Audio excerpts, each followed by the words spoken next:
ఒకటే అడుగుతున్నాను విజయ్ గారు, రేపటి రోజున కాంగ్రెస్ కుండే 99 మంది ఎంపీల్లో 20-30 మంది ఇంకో పార్టీలో చేరారనుకోండి, అది సమ్మతమేనా కాంగ్రెస్ పార్టీకి?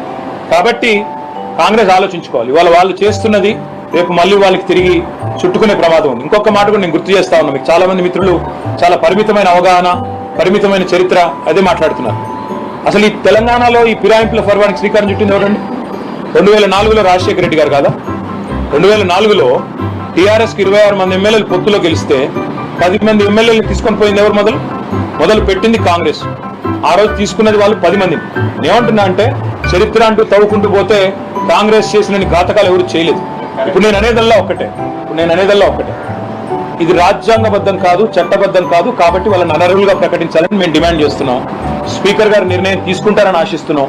తీసుకోకపోతే ఇతర వేదికలు తప్పకుండా ఎక్స్ప్లోర్ చేస్తాం, న్యాయం దొరికే వరకు పోరాడతాం.